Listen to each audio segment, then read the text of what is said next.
A graça e a paz de Jesus, igreja. Como sempre, é um privilégio muito grande nós nos reunirmos aqui hoje para podermos cultuar o nosso Deus, aquele que é digno. E eu convido a igreja a abrir a palavra de Deus comigo para nós aprendermos com ela no Evangelho de Marcos, no capítulo 3, a partir do versículo 7. Marcos, capítulo 3, a partir do versículo 7, nós damos continuidade às nossas séries de mensagens no livro de Marcos, e é um privilégio poder pregar a palavra de Deus, especialmente é um privilégio poder pregar os evangelhos. Aprender com Jesus é uma coisa maravilhosa, com a vida, com os ensinos, com os milagres, é maravilhoso. Então, Marcos capítulo 3, a partir do versículo 7, eu creio que os irmãos encontraram. Diz assim a palavra do Senhor: Jesus retirou-se com os seus discípulos para o mar, e uma grande multidão vinda da Galiléia o seguia. Quando ouviram a respeito de tudo o que ele estava fazendo, muitas pessoas procedentes da Judéia, de Jerusalém, da Idumeia, das regiões do outro lado do Jordão e dos arredores de Tiro e de Sidom foram atrás dele.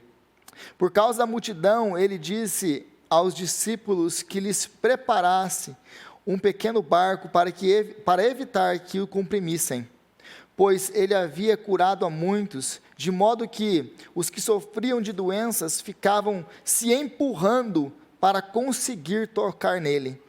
Sempre que os espíritos imundos o viam, prostravam-se diante dele e gritavam: Tu és o Filho de Deus. Mas ele lhes dava ordens severas para que não dissessem quem ele era. Jesus subiu ao monte e chamou a si aqueles que ele quis, os quais vieram para junto dele. Escolheu 12, designando-os apóstolos, para que estivessem com ele e os enviasse a pregar e tivessem autoridade para expulsar demônios. Estes são os 12 que ele escolheu: Simão, a quem deu o nome de Pedro, Tiago, filho de Zebedeu, e João, o seu irmão, aos quais deu o nome de Bonerges, que significa filhos do trovão, André, Filipe, Bartolomeu, Mateus, Tomé, Tiago, filho de Alfeu, Tadeu, Simão, o Zelote e Judas Iscariotes, o que o traiu. Então Jesus entrou numa casa e novamente reuniu-se ali uma multidão, de modo que ele e os seus discípulos não conseguiam nem comer. Quando os seus familiares ouviram falar disso, saíram para trazê-lo à força, pois diziam: ele está fora de si. E os mestres da lei, que haviam descido de Jerusalém, diziam: ele está com Beelzebu, pelo príncipe dos demônios é que ele expulsa demônios.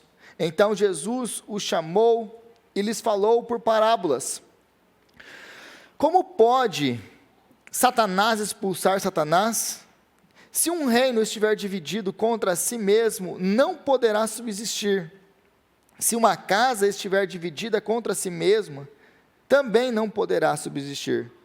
E se Satanás se opuser a si mesmo e estiver dividido, não poderá subsistir. Chegou o seu fim. De fato, ninguém pode entrar na casa do homem forte e levar dali os seus bens, sem que antes o amarre. Só então poderá roubar a casa dele. Eu lhes asseguro que todos os pecados e blasfêmias dos homens lhe serão perdoados, mas quem blasfemar contra o Espírito Santo nunca terá perdão, é culpado de pecado eterno. Jesus falou isso porque eles estavam dizendo: ele está com um espírito imundo. Então chegaram a mãe e os irmãos de Jesus, ficando do lado de fora, mandaram alguém chamá-lo. Havia muita gente assentada ao seu redor, e lhe disseram: tua mãe e teus irmãos estão lá fora e te procuram. Quem é a minha mãe e quem são os meus irmãos? Perguntou ele. Então olhou para os que estavam assentados ao seu redor e disse: aqui estão minha mãe e meus irmãos. Quem faz a vontade de Deus, este é meu irmão, minha irmã e minha mãe. Palavra de Deus.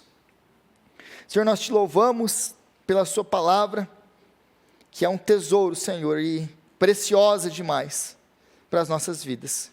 Agora clamamos a Ti, ó Pai, que o Senhor venha nos dar entendimento e iluminação do Teu Espírito Santo, que todas as escamas dos olhos venham cair mesmo por terra, em nome de Jesus Cristo.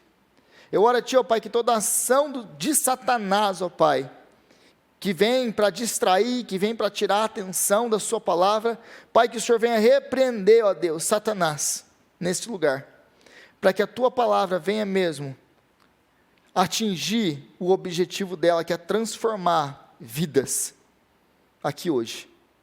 Então, Deus, usa a Tua palavra para o louvor da Sua glória, para exaltar o Teu santo nome, glorificar Cristo, nosso Senhor, abençoar, alimentar e transformar o Seu povo. Essa é a nossa oração em nome de Jesus. Amém e amém.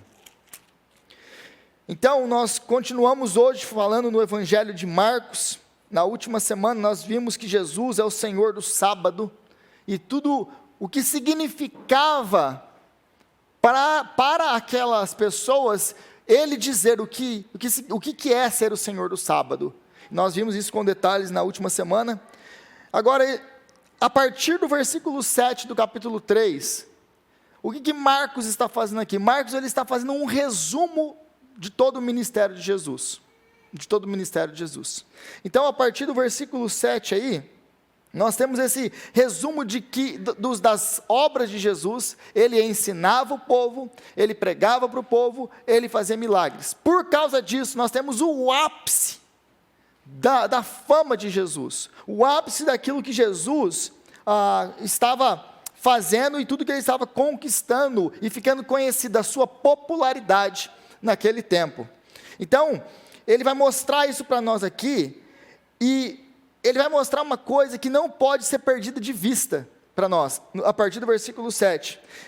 Jesus retirou-se com os seus discípulos para o mar, e uma grande multidão vinda da Galileia o seguia. Então, uma grande multidão vinda da Galileia. Mas note que no versículo 8 diz: quando ouviram a respeito de tudo que ele estava fazendo. Isso aqui é muito importante. Quando ouviram a respeito de tudo que ele estava fazendo. Note que Marcos não fala de tudo que ele estava ensinando, de tudo que ele estava pregando, de quem ele era tudo que ele estava fazendo. Por que ele estava fazendo? O que ele estava fazendo? Milagres. Então, continua o versículo. Muitas pessoas procedentes da Judéia, de Jerusalém, da Idumeia, das regiões do outro lado do Jordão e dos arredores de Tiro e de Sidom foram atrás dele. O que Marcos está querendo deixar muito claro aqui para nós é que a fama de Jesus chegou a um ponto que ele era famoso não apenas nacionalmente em Israel, mas internacionalmente. Isso se espalhou, foi para fora de Israel. Agora Jesus é conhecido por toda aquela região, por causa dos seus milagres, aquilo que ele está fazendo. Eles estavam atrás de Jesus por causa dos milagres. Eles estavam atrás de Jesus porque eles queriam que Jesus os livrasse, que Jesus os atendesse, que Jesus desse para eles conforto, alívio momentâneo, material ou físico. Eles queriam que Jesus viesse para resolver a vida deles, pegar a bênção deles e ir embora. O texto aqui é muito claro, nós temos visto isso por várias e várias semanas, como Marcos deixa isso muito claro para nós. É uma multidão interesseira e egoísta que segue Jesus. Eles não estão ali por causa das palavras, do ensino, porque eles entenderam que Jesus é o Messias, o Salvador. Eles não estão ali por causa disso. Eles estão ali porque eles querem milagres. Ao ponto, e o texto grego aqui é muito forte, ao ponto deles estarem se jogando, se amacetando ali, para poder relar em Jesus para serem curados. Quando Jesus fala assim, olha, a multidão vai me comprimir, arruma um barquinho aí, me tira aqui do meio, porque eu vou morrer aqui no meio. E se você conhece qualquer tipo de multidão, se você andou no meio de uma multidão, ou já foi num estádio de futebol, e aquilo virou uma briga, uma vez eu tive a oportunidade de vivenciar um negócio desse. Se tem uma coisa que é imprevisível, que você não sabe o que vai acontecer, é uma multidão. A multidão pode virar de boa, amar assim, e nada controla aquilo. Então Jesus sempre tem uma multidão seguindo ele, sempre tem uma multidão seguindo ele, mas note que essa multidão é sempre de gente interesseira. É sempre de gente interesseira. E agora isso vai gerar alguns problemas para Jesus, eu vou citar pelo menos 4 para vocês.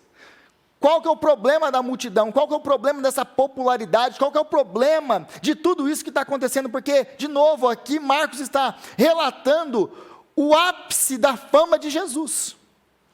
E o primeiro problema que nós temos aqui é que, você lembra que o Império Romano, um império muito vasto, ele tinha tolerância zero com relação a revoltas. Uma vez que eles entendessem, e no Oriente Médio isso aqui era comum, uma coisa que acontecia toda hora era revolta, juntava ali um Zé Mané, juntava ali uns 300 ali com ele, e começava a fazer uma revolta. Aí vinha Roma com os soldados, tinha que matar todo mundo, etc., crucificar a galera toda no caminho aí, para a galera aprender uma lição. Por quê? Por causa da paz romana, ou da Pax Romana, que era aquilo que dava estabilidade para o reino, porque se não tem paz, não tem estabilidade. Roma era muito próspera porque as suas rodovias, os seus caminhos, os caminhos que levavam a Roma, os meios de transporte até Roma, os meios de comércio eram de paz, existia a paz romana, eram cidades e eram estradas seguras para se viajar com o comércio. Então, se floresceu todo o império. Então, os romanos prezavam muito pela sua paz. Agora, você imagina um homem no meio do Oriente Médio acumulando gente, ao ponto de gente pulando um em cima do outro, aquela confusão toda, que ninguém sabe muito bem o que está acontecendo. Como que os romanos viam isso? Então Jesus, ele conhece muito bem o tempo que ele está vivendo, ninguém precisa explicar isso que eu estou explicando para vocês, para ele.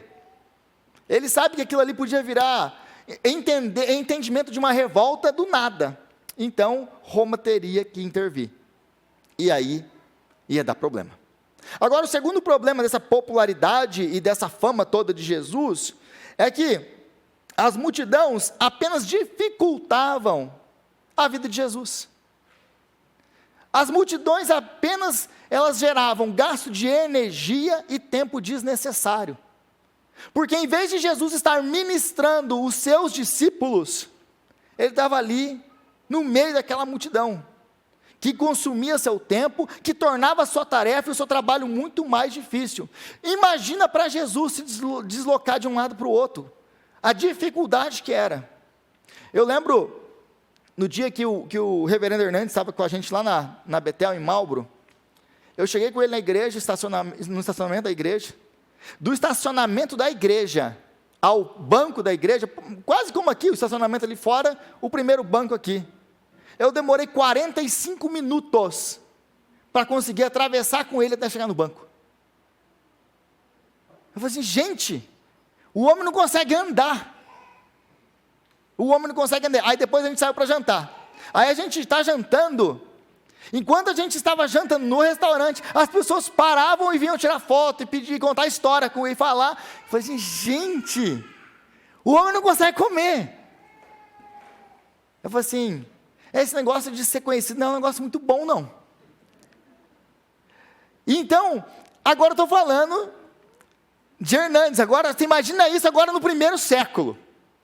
Jesus era conhecido, tinha uma multidão que estava sempre do lado dele, uma multidão necessitada, que precisava de um milagre, que precisava de uma cura, que queria alguma coisa dele. Diferente do Hernandes, ninguém está indo lá buscar milagre com ele, só está querendo uma foto e bater um papo. Então eram pessoas desesperadas atrás de Jesus. Você imagina para Jesus andar de uma cidade para outra? Como que era a vida de Jesus? Então a multidão, ela só causava problema para Jesus. Agora a terceira coisa, é que essa popularidade de Jesus, essa fama de Jesus, ela iria corromper o coração dos discípulos, dos seus apóstolos. Imagina agora você é o assessor aí, desse famoso pregador, e a fama dele só se espalha. Agora a gente está virando internacional. Imagina a cabeça dos discípulos. Eles já não tinham um ego muito pequeno, né? E os caras já começavam a brigar por posição no reino. Estava sofrendo, e Jesus ali dando paulada neles, paulada atrás de paulada. Olha, esse não é o reino, esse não é o padrão do reino, não é assim que funciona. Aí os caras estão ali, quem que vai ser o maior? Quem que vai sentar à sua direita, quem que vai sentar à sua esquerda quando você entrar no seu reino? Os caras estão preocupados com posição no reino, enquanto Jesus está falando, eu vou morrer. Essa é a cabeça dos apóstolos. Essa galera, o discípulo do amor, por exemplo, né, Joãozão, quando os caras não aceitam Jesus aí passando, Jesus, você não vai entrar aqui não. Aí os filhos do trovão chegam para Jesus e falam, você quer que a gente toque fogo nele, Jesus? Esse é o discípulo do amor, tá? Você imagina como que não eram os outros. Então, agora essa popularidade para eles era um negócio perigoso. Por que era um negócio perigoso essa popularidade? Porque ia afetar o coração deles. Já era afetado de natureza. Nossa, a gente sabe como que funciona o negócio. Você junta meia dúzia de seguidores, ali você já está dando discurso, né? E aí esses caras começam nossa, vamos agora, saímos da miséria, agora a gente está famoso. Estou aqui com 1 milhão de seguidores no Instagram. Estou no lucro agora. Esse é um terceiro problema. Agora o quarto problema. Qual que é o quarto problema da multidão? Assim como ela chega, ela vai embora. Não tem profundidade, não tem intimidade, eles não estão lá por causa de Jesus. É uma multidão de interesseiros. Do mesmo jeito que eles chegam, eles vão embora. Quando Jesus, por exemplo, João capítulo 6, começa a pregar. E quando você começa a pregar o evangelho, é rapidinho que a coisa começa a dar uma debandada. Você começa com um discurso mais coach, né? Um negócio mais, você é cabeça, não é cauda, você vai ficar rico, menos o Sherlon. Você vai pensar, essas coisas vão atraindo as pessoas. Aí você começa a falar um negócio desse, se vocês não comerem da minha carne e não beberem do meu sangue, vocês não vão entrar. Que discurso é esse? O que acontece com a multidão? Some. Começa a pregar o evangelho e a multidão some. Aí só fica lá os discípulos mesmo. E aí os caras chegam a Jesus, né? Tava legal aquela multidão lá, tinha um monte de gente aqui seguindo a gente e tal. Agora a galera foi embora. Você tem que ir mais devagar aí, daqui a pouco não vai ficar ninguém. Vocês querem ir com eles também? Aí Jesus já dá uma pedrada lá na seguida. Vocês querem ir junto? Vai também. Aí dá um momento, né, de clareza através do Espírito Santo. Para quem iremos, Senhor? Só o Senhor tem palavras de vida eterna. Graças a Deus pelo Espírito Santo, porque senão a gente também vai embora, viu? E o Espírito Santo é que mantém a gente com a cabeça no lugar. Então, a multidão interesseira, ela vem e vai. A multidão, ela não enche os olhos de Jesus.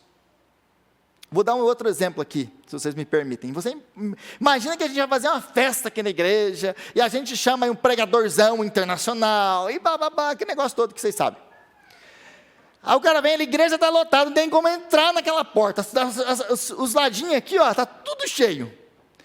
Não estão nem deixando o case do instrumento lá, porque não tem espaço. Aí, está lotado o negócio. A gente fala, nossa, que coisa maravilhosa. Olha como a igreja está cheia. Jesus, olha como Jesus está feliz com isso. Imagina que você pega o seu filho, você leva o seu filho lá no Chuck and Cheese, é Chuck and Cheese, aquele negócio lá? Aquele negócio das crianças fazer festa. Aí você, no meio do período escolar, você chama a galerinha toda, a sala inteira da criança. Todo mundo Chuck and Cheese, tudo free, só vocês podem fazer o que vocês quiserem lá. Eu não sei como funciona, estou citando aqui um exemplo. Aí, Filho, você chama a galera toda, aparece todos os amiguinhos do seu filho lá, amiguinhos. Aí chega lá, você abraça o seu filho, ó filho, que legal, você viu? Veio todo mundo aqui, todos os seus amiguinhos estão aqui. O filho olha meu pai assim, né? Eles estão lá por causa do aniversário do filho? Eles estão lá por causa do filho? Não. Eles estão lá porque eles estão comendo, bebendo de graça, se divertindo de graça. Não tem nada a ver com o filho. A mesma coisa muitas vezes na igreja, quando a gente enche por causa de programa, por causa disso. E aliás, um dos grandes problemas que eu tenho com programas na igreja é o seguinte: a igreja que vive de programa em programa, né? Graças a Deus não é o nosso caso, que vive de programa em programa, todo dia tem que ter uma coisa. Aí você enche a igreja de programa. Nossa, você está vendo o tanto de gente que está vindo, você vai adicionando para a igreja meios carnais para atrair gente carnal. O problema de você fazer isso é quando você atrai pessoas carnais para a igreja, por meios carnais, sem busca de transformação, sem pregar o que é o evangelho, você vai ter que se manter pregando coisas carnais e fazendo atividades carnais para manter gente carnal. É isso que acontece. Jesus não é pego de surpresa por causa disso. Jesus conhece o nosso coração. Jesus conhece a gente. Então, multidão não move o coração de Jesus. Ele vai parar por causa de um indivíduo, por causa de uma mulher, por causa de um homem, no meio do caminho, para falar com ele, porque ele vai ter com pessoas individualmente. Agora então Jesus vai começar ele vai ensinar para eles, ele precisa agora ensinar para eles os valores do reino, e é o que ele vai começar a fazer aqui agora. Ele precisa ensinar para eles, colocar o coração no lugar certo. Os valores do reino não são os nossos valores. Aquilo que Jesus valoriza não é o que nós valorizamos. Então Jesus vai começar a ensinar para eles a fazer isso, a entender isso. E ele vai fazer isso de algumas maneiras nesse texto aqui. A primeira delas, ele vai começar a ensinar o povo através de parábolas. Ele faz uma pequena parábola aqui hoje, mas na próxima semana você vai ver que nós teremos outras parábolas. Ele vai começar a ensinar o que é o reino de Deus. Mas antes de começar a ensinar o que é o reino de Deus, ele vai ensinar para nós a diferença das multidões e dos discípulos. Ele vai ensinar para nós quem é de fato a sua família, como essa família é constituída, quem é a verdadeira família de Jesus. Então tudo isso ele vai nos ensinar aqui, mas antes disso ele vai estabelecer o novo Israel de Deus. Porque a partir do versículo 13, se você tiver com a sua Bíblia aberta, o texto nos diz que Jesus subiu a um monte e chamou a si aqueles que ele quis, os quais vieram para junto dele.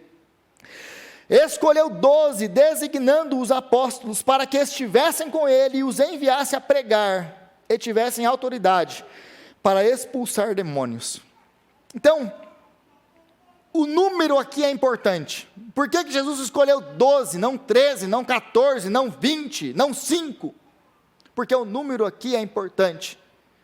Porque assim como Israel foi formado a partir das 12 tribos, os 12 filhos de Jacó, Jesus está formando o novo Israel, a nova família de Deus, que agora não é mais um povo que é filho de Deus, ou que é o povo de Deus, porque é descendente de alguém, por causa de laços familiares. Não é mais povo de Deus, um povo que nasceu naquela determinada região, que é filho de judeu e vive em Israel.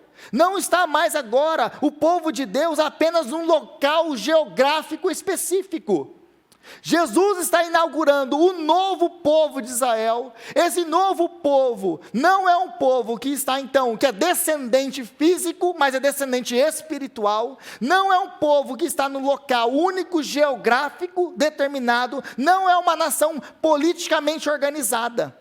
É um povo que é descendente espiritual e é um povo de toda língua, tribo e nação, que ele constituiu como reis e sacerdotes que reinarão para sempre, como diz o Apocalipse. Agora, já não há mais judeu nem grego, escravo nem livre, homem ou mulher, porque nós somos e nós pertencemos a Cristo. Através da cruz, através do ministério de Jesus Cristo, Ele nos fez família de Deus. Então Jesus ele está refazendo agora esse conceito do que é o Israel de Deus, o verdadeiro Israel de Deus, que é um conceito completamente diferente do que é no Antigo Testamento. Agora é o Israel espiritual de Deus.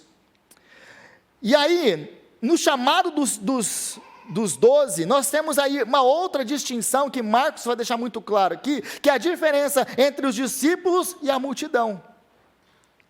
É completamente diferente um do outro. Porque se você notar aqui de novo, você vai ler o texto aqui, Jesus subiu ao monte e chamou a si aqueles que ele quis, os quais vieram para junto dele, e escolheu 12 e designou os apóstolos. O que isso aqui ensina? Ele tem uma multidão que o segue, ele sai de lá, mas antes de sair, ele vai para um monte, e ele vai chamar aqueles que ele quis. Não somos nós que vamos a Ele, é Ele quem chama indivíduos da forma e na hora que Ele quer e do jeito que Ele quer e deseja. Marcos já deixou isso muito claro para nós nos textos que vieram anteriormente. Ele escolhe indivíduos e chama-os para seguir. E quando esses indivíduos são chamados a seguir Jesus, eles vão seguir a Jesus. Porque Ele é um rei, Ele não pede, Ele determina, Ele manda. Vocês conseguem imaginar, tem um rei, o rei chega, e o rei chega para você é um súdito desse reino, aí o rei chega para você, ô Marcos, eu não sei se você vai ter tempo, mas eu estou precisando de um negocinho aqui, tem como você ir lá fazer para mim, cara? Eu sei que, talvez você esteja muito ocupado com as suas coisas aí, mas eu precisava disso. É assim que um rei faz, estou falando de reis humanos agora. Algum rei chega para um súdito do seu império, do seu reino, e pede alguma coisa, o rei nem falou ainda, já está acontecendo o que ele está falando. Ele estala o dedo e a coisa acontece, porque ele é um rei, ele tem autoridade, ele não pergunta a sua opinião, ele não pergunta se você quer, se você não quer, ele é rei, ele não pergunta se você tem tempo na sua agenda, ele fala e você obedece, é assim que funciona. Aliás, não precisa nem ser um rei, se ele é o seu patrão, a gente está fazendo isso que você já. Ele não é muito preocupado com a sua opinião. Estou mentindo? Agora, é incrível que a gente olha para Jesus, e a gente tem umas teologias meio complicadas, você não, mas o Espírito Santo pode vir, mas ele, se você não quiser, ele não vai fazer. Meu irmão, minha irmã, se o Espírito Santo vier, que é Deus, e ordenar, se Deus falar com a boca dele, quando Deus fala, o universo é criado, quando Deus fala, as coisas saem do nada, a existência, aí Deus fala com você, você acha que você é capaz de desobedecer aquilo que Deus fala, você vai fazer, e tem dois jeitos, o jeito fácil ou o jeito fácil, porque para mim, qualquer jeito é fácil, eu sou Deus. Para você, pode ser que você chegue no final da sua vida e vai se destruir como Sansão, mas que você vai cumprir com a minha palavra, você vai. Essa é a única diferença, que é essa história de Sansão. A história de Sansão está lá para te provar uma coisa, você pode ir por bem ou por mal, mas você vai. Você pode acabar no final vivo ou morto, mas você vai cumprir com a palavra de Deus para a sua vida.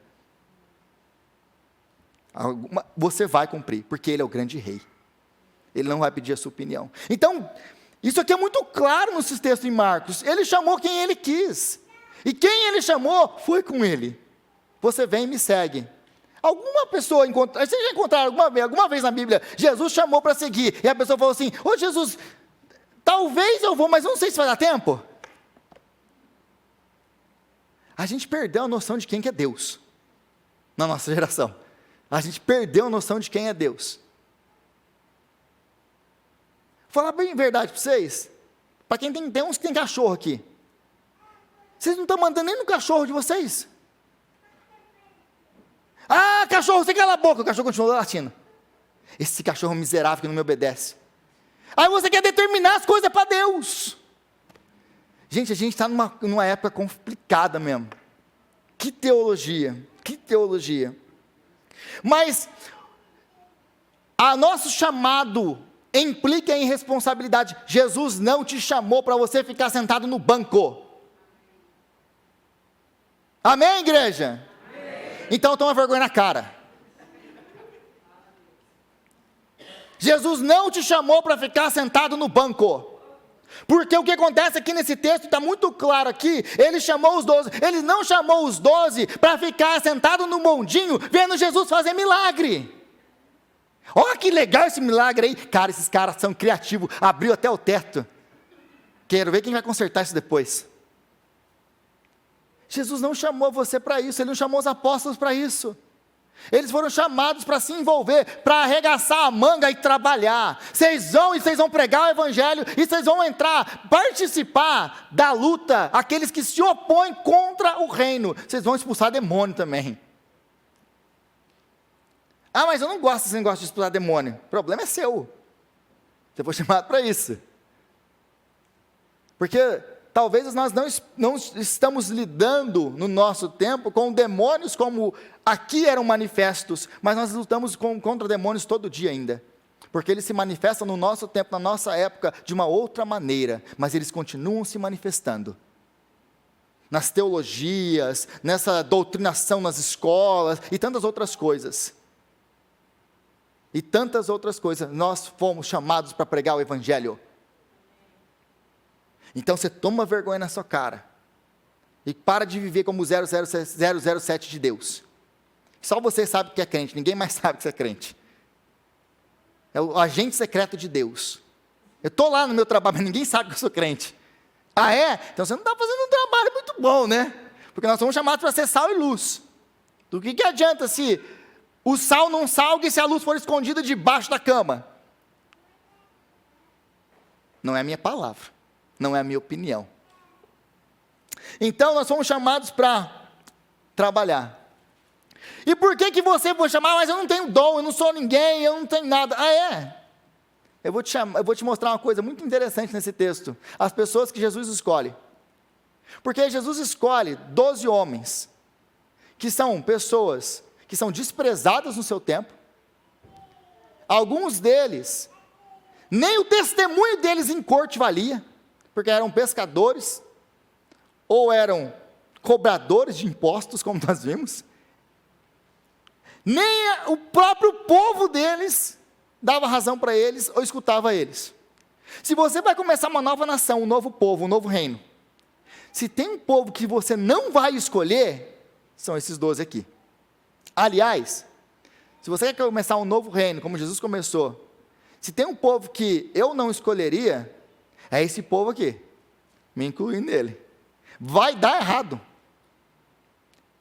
É um povo que não tem educação, é um povo que não tem dinheiro, é um povo que não tem posição política, é um povo que não sabe falar bem, é um povo que não tem nada. Por que Jesus chama esse povo? Por que Jesus chama você? Por que Jesus chama eu? Para quê? Por quê? Para mostrar que o poder é dele e a glória é dele e quem faz é ele, não é você. É para isso que ele chama você, para deixar muito claro que vem do alto, não é seu e não pertence a você. Se está acontecendo alguma coisa boa, se a igreja está crescendo, se as coisas estão acontecendo, não é minha responsabilidade, não está em mim. É a graça de Deus que age no meio da igreja dele. Não é o pastor, não é o líder carismático, religioso, e blá, blá, blá, blá, blá. Não existem grandes homens de Deus.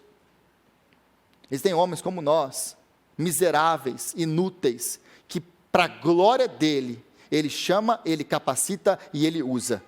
E ele faz nosso trabalho próspero, por causa da glória do nome dele, para a exaltação de Cristo, não para a nossa. Só tem uma pessoa que deve ser adorada, só tem uma pessoa que deve ser reverenciada na igreja, é Cristo.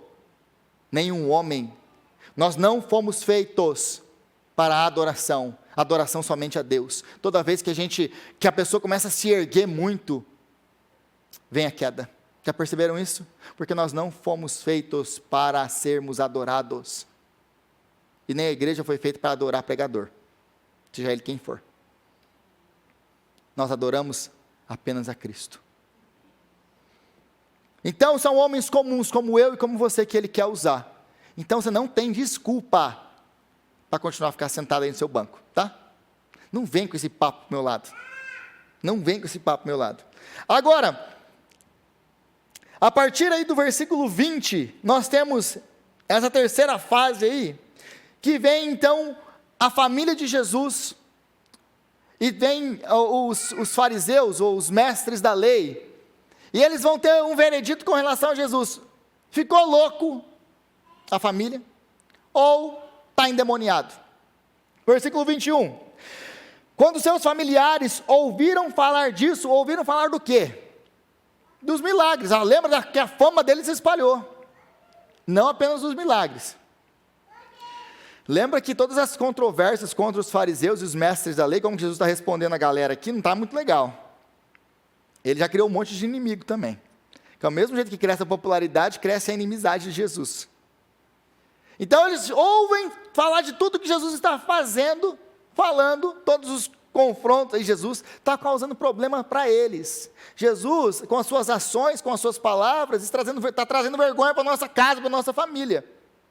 Lembra que ele não vive numa sociedade individualista como a nossa. A sua identidade, ela está na sua família. O que te dá identidade é a sua família. Você é o filho de alguém. Você pertence a tal família. É família importante ou família sem importância? Quem é você?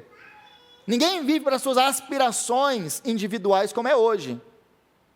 É completamente diferente. Eles vivem numa cultura do que nós chamamos de honra e vergonha.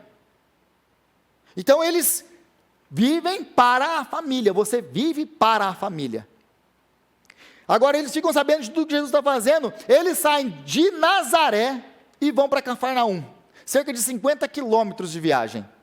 Só que eles não iam com aquele seu carro 4x4, com direção hidráulica e com ar-condicionado. Eles vão andando 50 quilômetros. Imagina no meio do caminho, a conversa no meio do caminho. Com 50 quilômetros dá para a gente conversar um bocado, não é não? Naquele sol na cabeça. E descendo além de Jesus. Aquele filho da mãe, como que ele vai me fazer uma coisa dessa? Aí eles chegam lá, depois de tudo, né? E eles têm uma coisa em mente, eles têm um veredito em mente com relação a Jesus. Saíram, versículo 21 ainda, para trazê-lo à força. Eles queriam prender ele e trazer à força. Por quê? Pois diziam, ele está fora de si. A Bíblia ela é uma coisa muito formal, assim, né? Uma coisa. Ele estava louco. Vamos trazer a força, amarra e traz a força de volta, porque ficou louco o homem. É isso que eles estavam pensando. É por isso que eles vão atrás dele, porque Jesus ficou louco. Agora, versículo 22, os mestres da lei haviam descido de Jerusalém e diziam, ele está com Beelzebul, pelo príncipe dos demônios, é que ele expulsa demônios. Então a família de Jesus, ele tem uma visão de Jesus, é um lunático. Agora os mestres da lei, os fariseus, eles têm outra visão. Qual que é a visão deles? Está endemoniado, o que também não é muito diferente. Para eles o louco e o endemoniado é uma coisa meio que até hoje é assim, né? A gente trata o endemoniado como louco, muitas vezes. Se chegar um endemoniado numa clínica, vai falar que ele está o quê? Doido, interna ele, está louco. Então não mudou muito. Então os dois acham que Jesus está louco. No final das contas aqui, os dois acham que Jesus está louco. Agora, é interessante aqui uma coisa, que os familiares de Jesus e os líderes religiosos, eles teriam que ser os primeiros a apoiar o ministério de Jesus. Jesus, ele está sendo impedido de trabalhar pelas pessoas que deveriam ser os seus maiores apoiadores. A sua família e os líderes religiosos. A sua família, por o conhecer e saber quem é ele. Você imagina ser irmão de Jesus? Você imagina que você tem um irmão que ele nunca pecou? Que ele nunca fez nada de errado? Você pensa que chato que é ter um irmão desse? Aí se duvidar ainda lá e dedurava os outros ainda. Você cresceu com um homem que nunca fez nada de errado. Agora, a família dele então diz, não, ele realmente sempre foi diferente.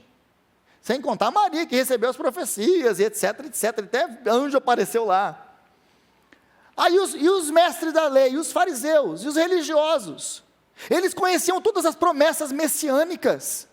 Eles conheciam todo o Antigo Testamento, a esperança de Israel. Eles viviam esperando o Messias. O Messias chega. O que eles fazem? Está endemoniado.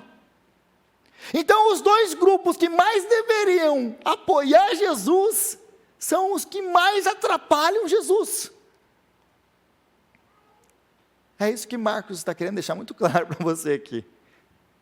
Mas isso também acontece muitas vezes com a gente, porque muitas vezes para a gente que é cristão, e às vezes tem uma família que ninguém é crente, é complicado, porque aqueles que deveriam nos apoiar são aqueles que mais se opõem a nós.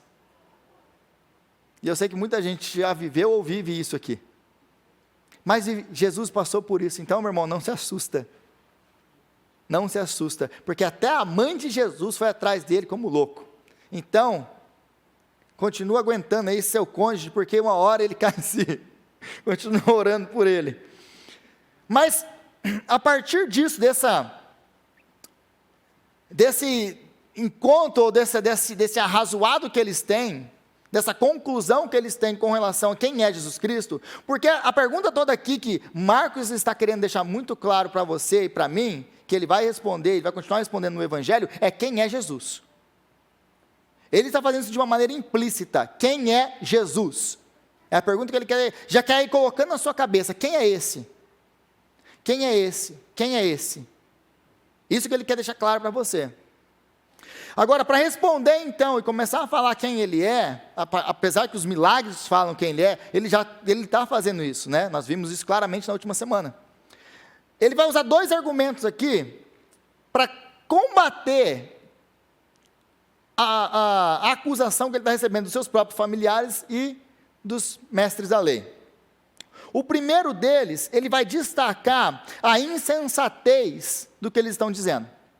Fala assim, gente, espera aí, vocês são gente estudada, vocês são gente que conhece Bíblia, vocês são gente que pensa, que tem cabeça aí pensante.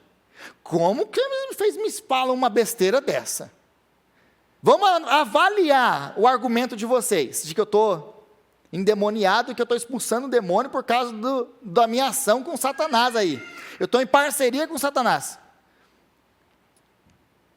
Se existe uma guerra civil dentro do império, se existe um levante dentro do império, onde um rei dentro desse império se levanta contra o imperador ou contra outro rei, o que isso vai acontecer? Isso vai criando uma guerra civil interna. O que vai acontecer com esse império? Ele vai cair. Era por isso que os romanos, de novo, lembra do começo, eles zelavam tanto pela paz romana, porque era isso que trazia estabilidade para o império. E eles viviam nesse tempo, eles viviam no tempo da paz romana. Agora, Jesus está usando o exemplo do dia a dia deles. Ele fala assim, gente, se os romanos prezam tanto pela sua paz, como que Satanás, ele ia permitir uma coisa dessa? Que existisse uma guerra civil dentro do próprio reino dele. E é interessante a palavra que ele usa, reino, aqui. Por que Jesus usa a palavra reino aqui? Porque lembra que Jesus está vindo para trazer um novo reino, o reino de Deus, que é completamente oposto ao reino de Satanás. Ele veio para destruir o reino de Satanás.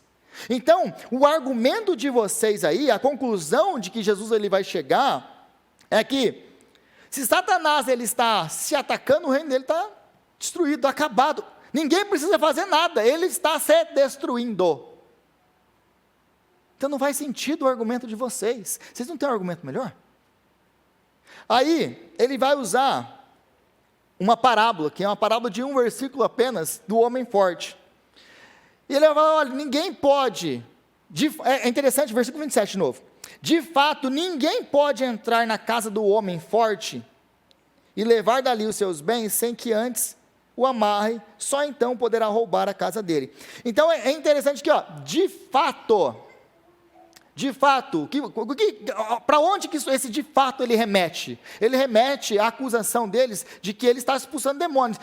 Eles têm que dar um veredito para Jesus. Jesus, ele está fazendo milagres. Eles não eram doidos de falar que Jesus não está fazendo milagre.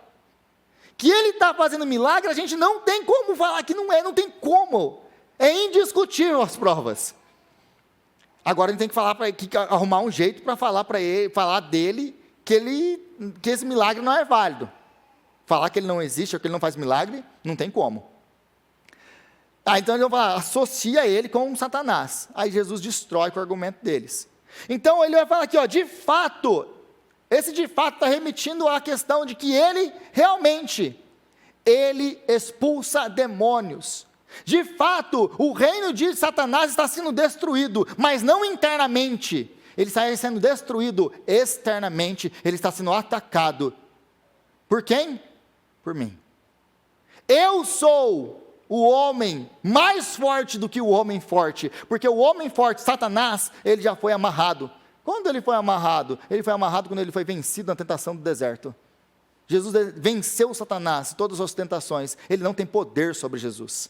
Então agora, Jesus amarra Satanás, o homem forte, e ele vai destruir o reino de Satanás. Como que ele faz isso? Ele vai resgatar homens e mulheres como eu e como você, através das suas obras, através do seu ministério.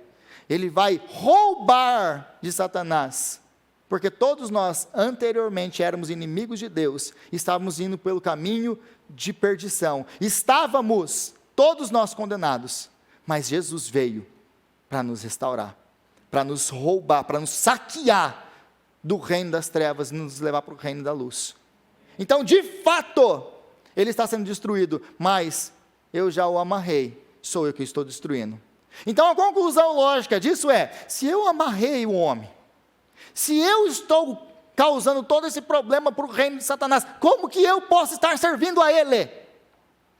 Faz sentido isso para vocês? É isso que ele está querendo dizer aqui, de uma maneira muito simples. Agora eu tenho que falar aqui para vocês, com relação ao versículo 28 e 29, que originalmente não estava aqui, eu tinha até passado batido, mas como eu sei que no final dessa pregação você ia chegar para mim, me perguntar isso ou ia mandar uma mensagem, eu vou explicar o versículo 28 e 29. Eu lhes asseguro que todos os pecados e blasfêmias dos homens lhes serão perdoados, mas quem blasfemar contra o Espírito Santo nunca terá perdão, é culpado de pecado eterno. Jesus falou isso porque eles estavam dizendo, ele está com um espírito imundo. Tá, o que é o pecado imperdoável? Talvez você está rolando na cama até hoje aí pensando, nossa, será que eu cometi o pecado imperdoável?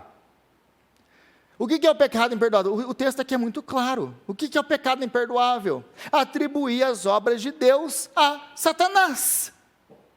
É isso que é o pecado imperdoável. É você ter provas que são provas claras, provas que são indubitáveis, de que aquela ação é uma ação de Deus, do Espírito Santo de Deus, e você se colocar irredundante em afirmar que aquilo não é de Deus, de que aquilo é uma obra de Satanás, ou de você rejeitar de maneira clara ou obstinada as obras de Deus. Esse é o pecado que não tem perdão. Aliás, gente, todo pecado, se ele não é perdoado, ele é um pecado eterno. Você vai passar a eternidade no inferno para pagar o pecado, porque ele não foi pago. E sabe por que o inferno é eterno? Porque a conta do pecado é eterna, porque nós pecamos contra um Deus eterno e eternamente bom. O inferno, a eternidade no inferno não pode pagar o preço do nosso pecado. É por isso que o inferno não dura 70 anos. É por isso que o inferno, o fogo do inferno não extingue, não apaga, porque nós pecamos contra um Deus bom. O nosso pecado é um grito de rebelião contra Deus que ecoa pela eternidade, não tem fim. É por isso que o inferno é eterno. Eu não concordo com o inferno. Você não pecou contra um prefeito, contra um presidente de um país. Você eu pequei contra um Deus eterno. É por isso que apenas Cristo pode pagar o preço dos nossos pecados e ninguém mais. É por isso que Ele teve que vir para morrer e ninguém mais pode morrer por nós, porque o nosso pecado ele é impagável. Ele é impagável. Então todos os pecados Por definição, se eles não foram perdoados por Cristo, eles são eternos e eles vão pagar no inferno pela eternidade. Aliás, ele nunca vai ser pago, nem na eternidade vai poder pagar eles. É isso que ele está dizendo aqui. Então, você atribuir as obras de Deus, ou rejeitar as obras de Deus de maneira deliberada, consciente, sabendo que é a obra de Deus, e falar, eu ignoro isso, eu rejeito isso, esse é o pecado que não tem perdão. Por quê? Porque você está rejeitando, deliberadamente, a ação de Deus, colocando aquilo, você é ação de Satanás, ou você, isso não existe. O Espírito Santo é aquele que veio para nos convencer do juízo, do pecado e da justiça. É por isso que ele está falando aqui do Espírito Santo. Se nós rejeitamos essa obra do Espírito Santo, o testemunho do Espírito Santo sobre Cristo, como que existe algum tipo de salvação para nós? É isso que ele está falando aqui. Agora, versículo 28 a 30, Jesus ele vai continuar aí, e vai revelar que aqueles que deveriam ser os guardiões da verdade e da vontade de Deus estão totalmente cegos espiritualmente. O que vai acontecer agora? Ironicamente, a conclusão que Jesus aqui vai chegar, isso também está implícita no texto aqui, é que aqueles que eram para ser os guardiões da verdade, para pregar a verdade, para proclamar as verdades de Deus, são aqueles que estão rejeitando. Eles acusam Jesus de estar a serviço de Satanás, quando na verdade quem está a serviço de Satanás são eles. É a ironia, lembra do sábado, de começar a acrescentar um monte de coisa no sábado que era para descanso, e depois eles transformaram o sábado em trabalho, o que era para ser descanso? Eles vivem fazendo esse tipo de coisa, os religiosos. E aí eles vão acusar Jesus de estar a serviço de Satanás, quando na verdade quem está a serviço de Satanás são eles. Quem é boca de Satanás são os religiosos, e não Jesus. Aí, no finalzinho aqui, Marcos volta à questão da família. Quem que é a família de Jesus? A partir do versículo 31. Porque chega a família, eles estão do lado de fora. Mais uma vez, mais uma ironia. Porque a família de Jesus deveria estar aonde? Do lado de dentro. A família de Jesus deveria estar aonde? Perto de Jesus. Mas aqui, o texto quer nos deixar muito claro, a família de Jesus estava do lado de fora. Aqueles que deveriam estar perto estão longe. E os que deveriam estar longe estão perto. É assim por todo o Evangelho. Assim, aliás, até hoje, porque Israel nunca aceitou o Messias. Eles continuam na incredulidade do seu coração, rejeitando aquele que os poderia salvar, que é Cristo. Aqueles que deveriam estar perto, estão longe, ou fora. Aqueles que deveriam estar fora, ou longe, estão perto. É isso que esse texto está deixando muito claro aqui para nós. Eles estão longe. Aí Jesus vai falar, Jesus, a sua família está aí. Quem é a minha família? Você imagina Jesus falando isso de novo, numa sociedade onde a família é tudo. Você vive para a sua família. Sua mãe e seus irmãos estão aí, a sua família está aí. Você consegue imaginar como era radical essa fala de Jesus? Quem é a minha família? Era quase que um repúdio público da sua família. Mas ele vai apontar, e ele não está repudiando a família dele, porque os seus irmãos vão se converter a ele depois da ressurreição. É incrível que só depois da ressurreição que eles vão acreditar nele. É verdade esse negócio aí que você era Deus mesmo, né? E aí eles vão chegar, e Jesus vai mostrar para eles, fala assim, quem é a minha família? A minha família, na verdade, não é, mais uma vez, não é firmada por laços de sangue, não é por descendência, não é porque faz parte de um povo, não é porque faz parte de uma nação. A minha família são aqueles que fazem parte do reino do meu Pai, que fazem a vontade do meu Pai. Esses são a minha família. Estes são a minha família. E Jesus então ele vai redefinir quem é o povo de Deus. Quem é o povo de Deus aqui mais uma vez. Agora, outra coisa que Jesus vai fazer é que esse novo relacionamento com Jesus, ele vai trazer uma nova prioridade para as nossas vidas. O que ele está querendo nos ensinar aqui, apesar de toda a importância que a família tinha, é por isso que é tão radical, é por isso que Jesus ele fala isso aqui, Marcos registra isso aqui, apesar de toda a importância que a família tinha, não tem relacionamento mais importante na sua vida do que o seu relacionamento com Cristo. E lembre-se que ele não está falando para pessoas vivendo no século 21, que vivem de maneira independente, fazem o que querem, a hora que querem, do jeito que querem. Não gostei? Vou embora. Não tem zelo nenhum, amor nenhum pela família, pela tradição, por nada disso. O que importa é ser feliz aqui e agora. Eu nasci para ser feliz. Se você não me faz feliz, não te quero mais. Eles não vivem assim. Essa não é a realidade deles. Então, Jesus, com esse choque de realidade, ele está falando assim, por mais importante que a sua família seja, não tem nada mais importante do que eu na sua vida. Então, servir a Jesus, ele vai nos transformar, ou vai reorganizar as nossas prioridades. Ser seguidor de Jesus implica em reorganizar as nossas prioridades. Se ele não é o centro da sua vida, ele não é o Senhor da sua vida. É muito claro isso nos evangelhos, é muito claro isso nos escritos do Novo Testamento. Mas por que ele tem que ser o centro da minha vida? Como assim, eu tenho que amar Jesus mais do que eu amo a minha mãe? Sim. Mais do que eu amo meu pai? Sim. Mais do que eu amo minha esposa? Sim. Mais do que eu amo os meus filhos? Sim. Você tem que amar Jesus mais do que você ama qualquer coisa nesse mundo. Mas não faz sentido isso. Como diz uma vez um colega no college, ele falou assim para mim, mas esse Deus de vocês é um Deus carente, que fica querendo que a gente ama Ele, que a gente adora Ele. Deus carente esse? Deixa eu falar uma coisa para você. Primeiro, Deus ele não é qualquer adoração que ele recebe, porque os demônios se prostravam diante dele e adoravam, e ele não recebia a adoração deles. Não é qualquer adoração que serve. A segunda coisa é que a única maneira de você realmente ser um bom pai, um bom marido, um bom filho, um bom servo, um bom empregado, um bom patrão, é se você colocar Jesus como Senhor da sua vida e amar Ele acima de todas as coisas. Porque se você colocar o seu filho, ou os seus filhos, como centro da sua vida, eu vivo para os meus filhos. E às vezes as pessoas pensam que isso é bonito de se falar. Eu vivo para os meus filhos. Meu irmão, você tem que viver para Deus.